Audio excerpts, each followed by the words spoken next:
Hotels are fucking with anime conventions. That's my belief right now. That's what I'm seeing in the industry. So if you're noticing things are getting more expensive at your local anime convention, it might not have anything to do with the convention and might have a lot to do with the venue that the convention's being held in.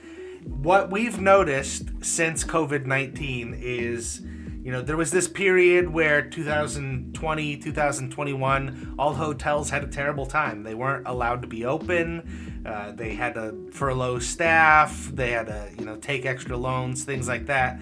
And so 2022 and 2023 saw them kind of jacking up their prices to make up for that lost revenue that they didn't make in 2020 and 2021, early 2021, when things were still closed and you couldn't go to events or, even just book a hotel room and travel thanks to COVID. And then after hotels kind of jacked their prices up in response, as things started to come back, as the economy started to come back, things started opening, well, they've never lowered their prices again.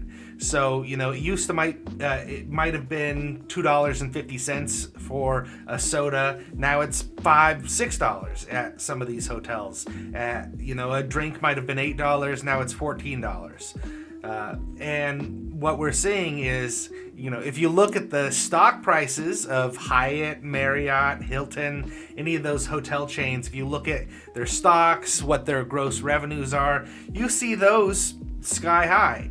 And then it's kind of us, the people organizing events, the people attending events, that are paying for it. Because to rent just one of these hotels, the very cheapest hotel we rent is like $10,000. But the most expensive one is well over $100,000 just to rent meeting space, have things set up. We also then have to pay for hotel rooms for staff members, for the guests that come in. But I really think that the way hotels jacked up their prices after COVID, and then, they haven't obviously brought them back down because no business ever thinks about doing that. If you notice, McDonald's has been raising prices every year. The dollar menu is now the $3 menu in many places. So we're seeing just kind of these effects of the capitalism pressure. The hotel that we have Anime Midwest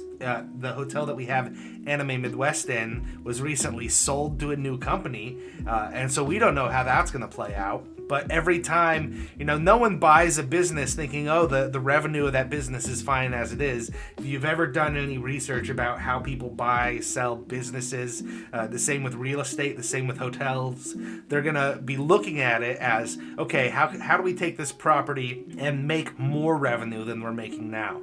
So a hotel that, might bring in $10 million a year, they're going to buy it and they're going to try to make $15 million a year because they're going to be buying it at a premium. Most people selling a property that has a lot of events, things like that, it's usually not distressed and underwater. So the people selling it aren't rushing to sell, so they're making a profit when they sell the hotel or they sell the convention center or whatever the business is. And then the new owner has to kind of pass on that profit that they just made, that the sellers and kind of they exited with their profit, and now the new owners have to kind of pass on that expense to everyone else holding an event there. So I think hotels are really fucking over anime conventions. If you're someone who organizes a convention or organizing an event, you should really look at the hotel costs carefully, because sometimes they're not increasing their prices immediately or on the surface. For example, meeting room rental.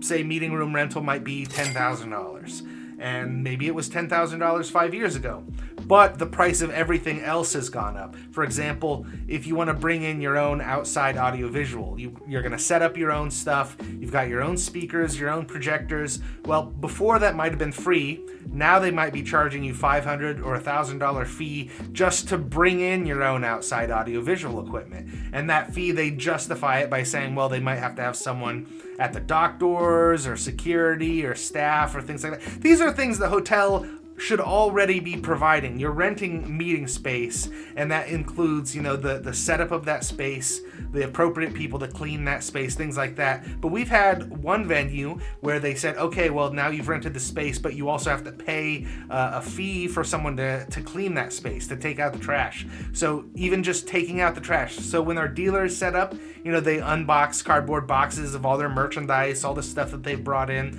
All those cardboard boxes have to go somewhere.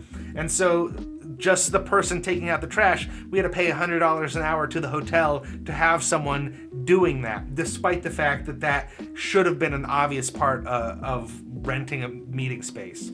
When it comes to audio visual too, I recently got a quote from one of our venues where we just wanted a projector, a screen, and a speaker. It doesn't matter the size of it, quality, or anything. This was just for a little video room in one of our side venues. And the company that quotes these, that is embedded in every hotel, Encore Audiovisual, PSAV, whatever the company's name happens to be at the time, they have kind of an exclusive monopoly to charge whatever they want. So the quote for just that one room for 3 days of projection and speaker without a person being there manning it or anything like that, that quote was $6,500 just for that. And if you look on Amazon right now, you can buy a projector for $100. You can buy a good projector for $500. You could buy a screen for $40 and a speaker for $200.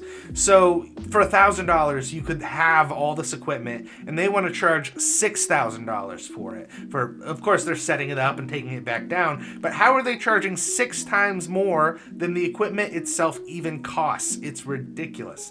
The way hotels are scamming events is a big thing to watch out for. There are so many little costs, secret little costs that they say, that they try to justify in some kind of way, that really comes down to the hotel nickel and diming the attendees, nickel and diming event hosts. And so if you're not really vigilant and really diligent when negotiating with a hotel, these are some of the things that you might need to watch out for. And that's kind of how hotels are scamming anime conventions and ruining anime conventions.